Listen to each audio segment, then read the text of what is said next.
Today, I want to show you another element of technical analysis that I use in my trading: levels. So, what is a level? It's essentially a zone of interest, a place where a lot of participants are active, including large orders from whales.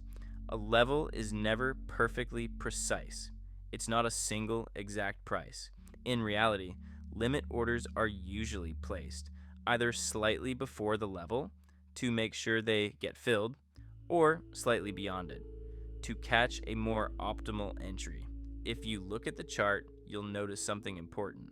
At first, a level can act as support. Price gets rejected from it multiple times and doesn't move lower, but once it breaks, that same level often turns into resistance. Like with any tool in technical analysis, you have to remember no level gives you a 100% perfect entry. Your job is not to draw a line at the exact highs or lows, but to identify zones where price reacts, where it either reverses or breaks and continues moving. You should always start by identifying levels on higher time frames, and like the daily 4-hour or 1-hour charts, and then use lower time frames, like 15-minute or 5-minute, to fine-tune your entry. Now, how do you recognize a bounce from a level? First, price starts to slow down. On the 1-hour or 4-hour charts, candles become smaller and price basically moves sideways. Second, you often see false breakouts. Price briefly breaks the level, then quickly reverses, leaving long wicks behind.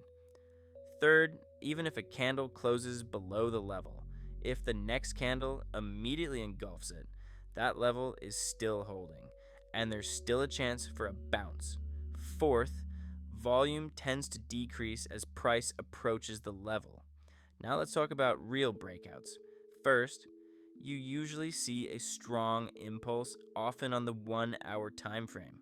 Price moves sharply in one direction. Second, a candle closes clearly above or below the level, and the movement continues. Third, the breakout candle comes with increased volume.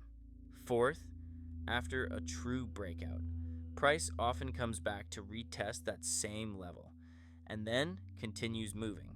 This retest is usually the best entry point. Fifth, with each bounce from the level, reactions get weaker. Price starts to press against the level, grinding into it. And sixth, from my personal observation, on the 1-hour time frame, a breakout often happens on the third touch of the level. It's very important not to confuse a real breakout with a fake one. A fake breakout usually looks like this.